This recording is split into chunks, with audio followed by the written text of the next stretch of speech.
저는 단 한 번도 실수를 한 적이 없다고요. 이탈리아의 한법률사무소. 중국인인 리는 본인의 판단이 모두 맞는 거라며 이번 사건에서의 잘못은 본인은 모르는 일이라며 딱 잡아떼고 있는데요. 도대체 이탈리아에서 무슨 일이 벌어진 걸까요? 구독과 좋아요 부탁드립니다. 안녕하세요. 제 이름은 비토리아 로시예요. 사람들은 저를 로시라고 부르죠. 저는 이탈리아 북부의 작은 도시 볼로냐에서 태어나고 자랐어요. 볼로냐는 알다시피 이탈리아에서 역사와 전통이 가장 깊은 도시 중 하나예요. 도시 자체가 중세시대부터 학문과 예술의 중심지로 명성을 떨쳐왔고, 그 중에서도 볼로냐 대학교는 세계에서 가장 오래된 대학 중 하나로 잘 알려져 있죠. 그래서 저는 어렸을 때부터 이 도시에 사는 게 자랑스러웠어요. 어릴 때부터 저는 호기심이 많고 활발한 아이였어요. 골목길에서 친구들과 뛰어놀던 기억이 아직도 생생해요. 볼로냐는 아름다운 붉은색 건물들과 오래된 타워들로 가득한데, 어릴 적 저는 그 타워들 꼭대기에 올라가서 도시 전체를 내려다보며 상상의 나라를 펼치곤 했죠. 특히 볼로냐의 중심부에 위치한 아시넬리 타워에 오르는 건 항상 모험이었어요. 높은 계단을 한 걸음 한 걸음 올라가면 가슴이 두근거렸죠. 그리고 꼭대기에 도달해 바람을 맞으며 볼로냐의 전경을 바라볼 때면 마치 세상을 다 가진 기분이 들곤 했어요. 저는 부모님의 기대 속에서 자랐어요. 특히 저희 아버지는 제가 훌륭한 의사가 되기를 바라셨죠. 사실 아버지는 이탈리아 전통적인 가족주의적인 사고방식을 가지고 계셨거든요. 로시 가문의 이름을 빛낼 훌륭한 의사가 되어라 라고 말씀하셨지만 저는 늘 다른 길을 꿈꿨어요. 제가 법에 관심을 갖게 된 건 중학교 때였는데요. 그때 저희 학교에서 모해 재판을 열었는데 저는 변호사 역할을 맡았어요. 친구들을 설득하고 논리적으로 이야기하는 그 과정이 너무나도 매력적이었어요. 제가 맡은 친구가 무죄를 선고받았을 때 그 성취감은 이루 말할 수 없었죠. 그날 이후로 저는 법률가가 되겠다고 결심했어요. 고등학교 시절 저는 친구들 사이에서 항상 리더였어요. 학급 대표로 선출된 적도 여러 번 있었죠. 제가 특별히 뛰어난 건 아니었지만 사람들과 잘 어울리고 어려운 상황에서 함께 해결책을 찾는 걸 좋아했어요. 그때 저는 제가 사람들을 돕는 데서 큰 기쁨을 느낀다는 걸 알게 되었어요. 법률가라는 꿈이 더욱 확고해졌고 아버지께도 그 꿈을 말씀드렸죠. 물론 아버지는 처음엔 반대하셨어요. 하지만 제 열정을 보고 결국엔 허락해 주셨어요. 그렇다면 최고의 변호사가 되거라 라고 말씀하시며 미소 지으셨던 그날이 아직도 기억에 남아요. 그래서 저는 볼로냐 대학교에 진학하기로 결심했어요. 볼로냐 대학교는 이탈리아 내에서도 가장 명문으로 손꼽히는 대학 중 하나로, 특히 법학부는 유럽 전역에서 명성이 높거든요. 저는 이 대학에 들어가기 위해 열심히 공부했죠.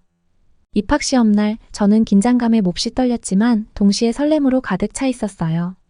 제가 진정 원하는 길로 들어서는 첫 발걸음이었으니까요. 다행히 저는 시험에 합격했고 법학부에 입학하게 되었어요. 대학교 생활은 생각했던 것 이상으로 흥미로웠어요. 볼로냐 대학교는 단순히 지식을 쌓는 곳이 아니라 사람들과의 교류를 통해 성장하는 곳이었죠.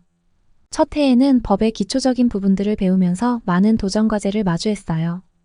특히 로마법과 중세법학의 전통에 대한 수업은 정말 매력적이었어요.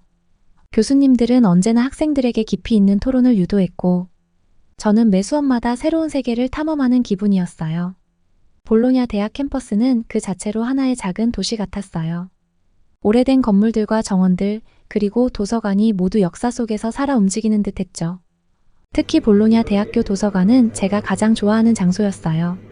책 냄새가 가득한 그곳에서 저는 종종 시간 가는 줄 모르고 공부하곤 했죠. 도서관 창문 너머로 보이는 볼로냐의 붉은 지붕들을 바라보면서 저는 제가 하고 있는 일에 대한 자부심을 느꼈어요. 제가 특별히 좋아했던 수업 중 하나는 형법 수업이었죠. 교수님은 항상 실제 사건들을 예로 들어 설명해 주셨고 저는 그 사건들을 분석하는 과정에서 법의 힘이 얼마나 중요한지 깨달았죠. 또한 저는 모해 재판 동아리에도 가입하게 되었어요. 그곳에서 저는 다양한 역할을 맡아보면서 법정에서의 경험을 쌓을 수 있었죠. 변호사 역할뿐만 아니라 판사와 검사 역할도 맡아보며 다양한 관점에서 법을 이해하게 되었어요. 이 경험들은 제가 나중에 실제 변호사로서 일을 하게 되었을 때 실제로 큰 도움이 되었어요. 대학교 마지막 해 저는 로마의 한 유명 로펌에서 인턴십을 하게 되었어요. 로마는 이탈리아의 수도이자 법률계의 중심지로 제가 배운 모든 것을 실제로 적용할 수 있는 완벽한 장소였죠. 그곳에서 저는 정말 많은 것을 배웠어요.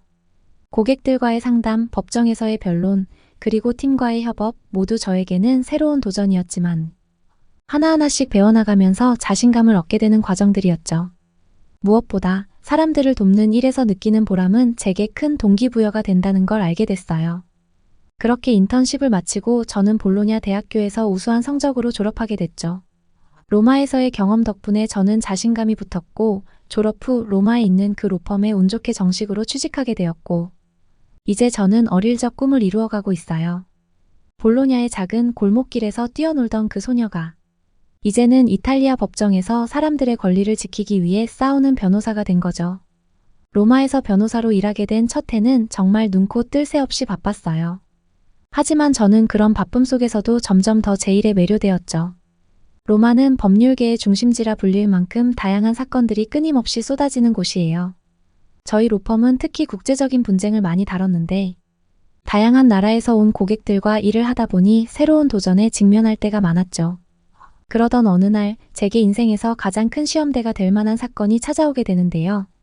바로 중국의 대형 기술 기업과 이탈리아의 주요 IT 기업 간에 발생한 법적 분쟁이었어요. 이 사건은 규모도 규모였지만 양측 모두 거대한 자본과 정치적 영향력을 가진 회사들이었기 때문에 단순히 법적인 문제를 넘어선 복잡한 이해관계가 얽혀 있었어요. 이 사건은 우리 로펌의 명성을 걸고 맡아야 할 만큼 중요한 사건이었죠. 저는 이 사건을 담당하게 되었고 함께 일할 팀원으로 중국인 동료 린이 배정되었어요. 린은 우리 로펌에서도 손꼽히는 유능한 변호사였고 특히 국제적인 사건에서 그의 경험은 단연 돋보였어요. 그는 중국과 이탈리아 사이의 문화적, 법적 차이를 잘 이해하고 있었기 때문에 이 사건에서도 그의 역할이 중요했죠. 처음 사건을 맡았을 때 저는 린과 함께 고객들과의 첫 미팅에 참석했어요. 양측의 입장은 극명하게 갈리고 있었고 이 분쟁이 얼마나 복잡하고 치열할지 바로 느낄 수 있었죠. 린은 능숙한 중국어로 고객과의 대화를 이끌어갔고 그 과정에서 저는 그에게 깊은 인상을 받았어요. 하지만 동시에 그의 지나친 자신감이 약간 불안하게 느껴졌어요. 그는 자신이 맡은 일을 완벽하게 해낼 수 있다는 확신을 가지고 있었지만 그 확신이 오히려 실수를 부를 수 있겠다는 생각이 들더라고요. 그리고 그 불안은 얼마 지나지 않아 곧 현실이 되었죠. 린이 중요한 계약서를 번역하는 과정에서 큰 실수를 저지른 거예요. 중국어 원문과 영어 번역본 간에 미묘한 차이가 있었고 이 차이가 상대방 기업에게 우리 고객에게 매우 불리한 조건을 주장할 수 있는 빌미를 제공하게 되었죠. 이 사건의 핵심이 되는 조항이었기 때문에 그 실수는 치명적이었어요. 저는 그 문제를 처음 발견했을 때 정말 머리가 새하얘졌어요. 이 상황이 얼마나 심각한지 바로 알 수 있었죠. 저는 린에게 이 문제를 바로잡아야 한다고 했지만 린은 자신이 실수를 했다는 사실을 전혀 인정하려 하지 않았어요. 그는 오히려 번역의 차이가 사소한 것이라고 주장하며 문제가 없을 것이라고 했죠. 그러나 저는 이 사소해 보이는 차이가 나중에 큰 문제로 번질 수 있음을 직감했어요. 그래서 저는 그의 의견을 따르지 않고 계약서를 다시 검토하기 시작했죠. 하지만 시간이 너무 촉박했고 저 혼자 이 상황을 바로잡기엔 역부족이었어요. 그렇게 시간이 흘러 상대방 기업은 그 차이를 이용해 우리 고객에게 불리한 조건을 제시하기 시작했고 그 결과 우리 로펌의 신뢰도 큰 타격을 입을 위기에 처하게 되었어요. 저는 이 문제를 어떻게 해결해야 할지 고민에 빠졌고 그 순간 린과의 갈등도 점점 깊어졌어요. 그는 여전히 자신의 실수를 인정하지 않았고 저와의 협력도 원활하지 않았죠. 이 사건으로 인해 회사 내에서도 제 입지가 흔들릴 수 있는 상황이었어요. 그런데 이 사건이 아직 해결되지도 않았는데 또 다른 문제가 발생하고 말았죠. 이번엔 회사 내부에서 벌어진 일이었는데요. 우리 로펌의 또 다른 고객, 중국의 부유한 사업가가 린과 관련된 다른 사건에 대해 불만을 제기한 거예요. 이 사업가는 린이 자신의 사건을 제대로 처리하지 않았다고 주장했고 그로 인해 큰 손해를 입었다고 했어요. 이 문제는 단순히 고객과의 신뢰 문제를 넘어 회사 내에서 린에 대한 평가에도 큰 영향을 미쳤어요. 린은 여전히 자신의 실수나 책임을 인정하지 않았지만 그로 인해 회사 내에서는 린과 함께 일하는 것이 큰 부담으로 다가오기 시작했죠. 이 두 가지 사건이 겹치면서 저는 정말 곤란한 상황에 처하게 되었어요. 고객들과의 신뢰 문제도 그렇고 회사 내부에서도 제 입지가 흔들릴까봐 걱정이 되었죠. 이 사건들을 해결하지 못하면 저뿐만 아니라 우리 로펌 전체가 큰 위기에 처할 수 있었어요. 모든 것이 엉망진창으로 흘러가는 것 같았죠. 왜 힘든 일들은 항상 한꺼번에 찾아오게 되는지 스트레스가 머리 끝까지 차오르는 느낌이었죠. 그러던 중 제게 구원의 손길을 내민 사람이 있었어요. 바로 한국인 동료 지민이었어요. 지민은 회사에서 가장 뛰어난 실력을 자랑하는 변호사 중 한 명이었는데요. 그녀는 항상 철저하게 준비하고 문제를 해결하는 능력이 탁월했죠. 지민이 제 상황을 알게 되자 그녀는 선뜻 도움을 주겠다고 하는 거예요. 사실 저는 그때 지민의 도움을 받는 것에 대해 약간 망설였어요. 제가 이 상황을 해결해야 한다는 책임감이 컸거든요. 하지만 그녀의 단호한 말투와 명확한 해결책을 듣고 나니 그녀에게 맡기는 것이 최선이라는 생각이 들었어요. 지민은 먼저 린이 번역한 계약서를 다시 검토하기 시작했어요. 그녀는 중국어에도 능통했기 때문에 원문과 번역본을 비교하며 오류를 하나씩 찾아냈어요. 지민은 번역의 문제를 정확히 짚어내고 그에 따라 계약서의 내용을 수정할 수 있는 법적 방안을 제시했죠. 그녀는 기존의 계약서를 폐기하고 새로운 조건으로 협상을 다시 시작하도록 조언했어요. 결국 그녀의 도움 덕분에 우리는 계약서 문제를 빠르게 해결할 수 있었고 고객에게도 신뢰를 회복할 수 있었어요. 지민은 저와 함께 고객과의 미팅에 참석해 문제를 설명하고 우리의 실수를 솔직히 인정하면서도 새로운 제안을 통해 고객의 신뢰를 다시 얻었죠. 그녀의 뛰어난 협상 능력 덕분에 상황은 빠르게 호전되었어요. 그러나 린과 관련된 두 번째 사건은 더욱 복잡했어요. 이 사업가는 린의 실수로 큰 재정적 손해를 입었다고 주장하며 우리 로펌을 상대로 소송을 제기할 준비를 하고 있었죠. 이 문제는 단순히 린의 개인적인 문제가 아니라 로펌 전체의 명성을 위협할 수 있는 상황이었죠. 지민은 이 문제를 해결하기 위해 고객과 직접 만나 그의 손해를 보상하는 방법을 논의했어요.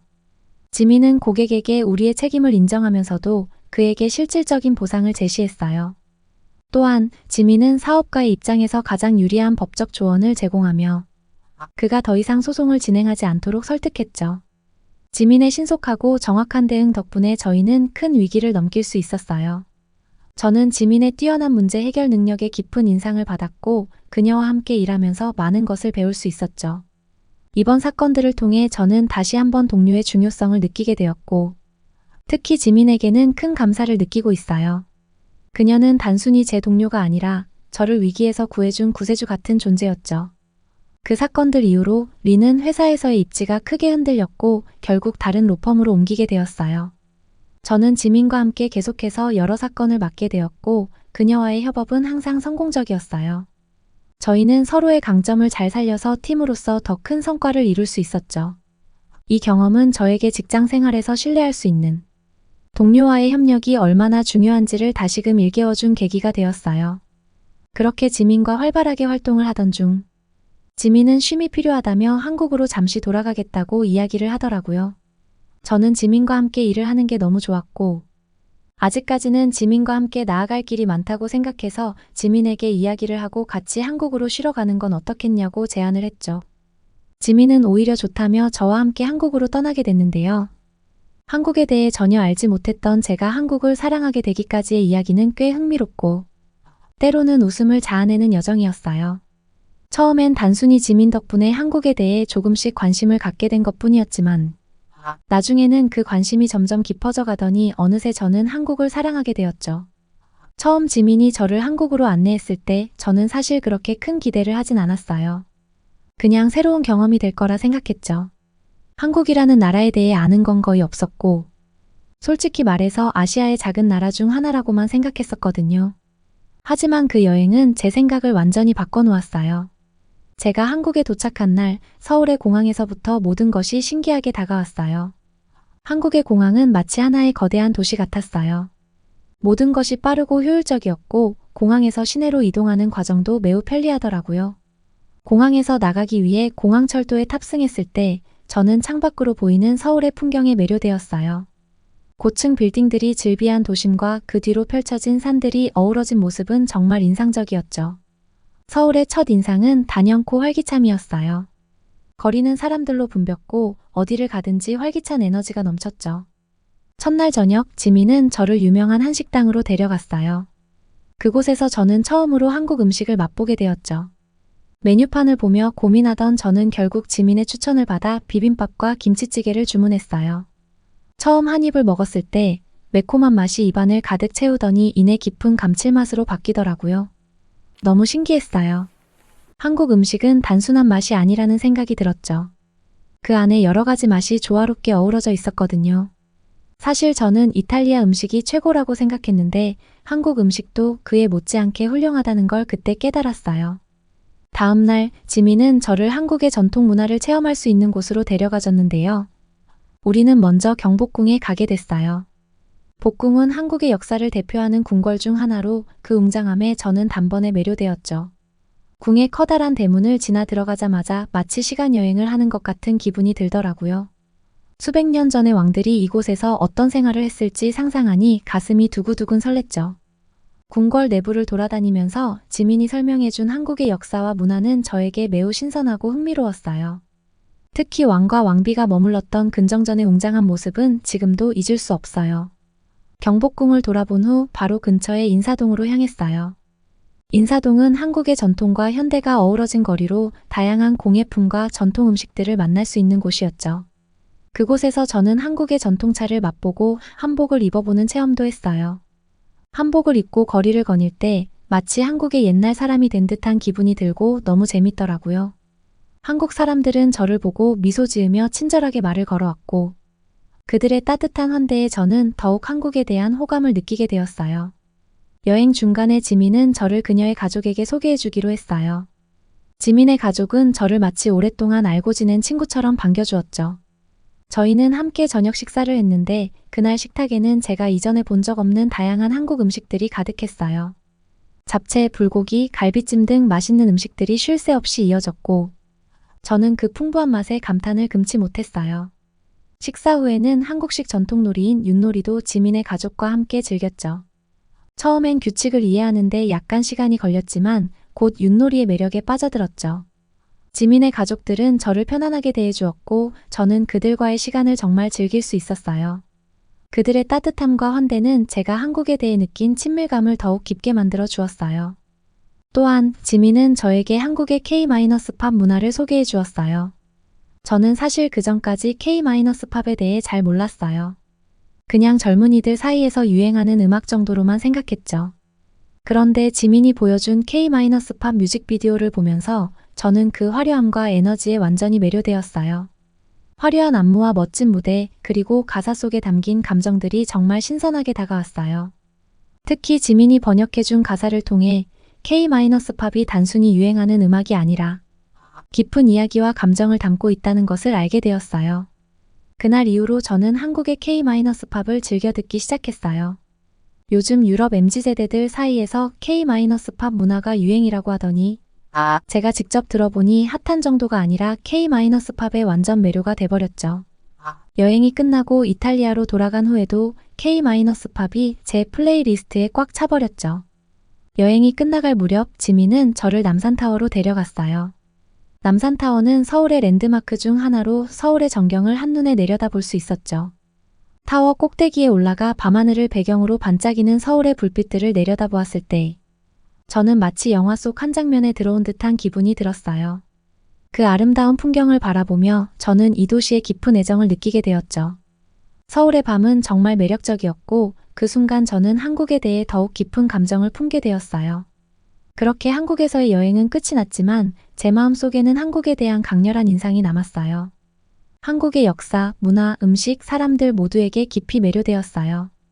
한국은 저에게 단순히 새로운 경험을 제공한 나라가 아니라 제 삶의 새로운 방향을 제시해준 곳이 되어버렸죠. 여행이 끝나고 이탈리아로 돌아온 후 지민에게 한국어를 배우기 시작했죠.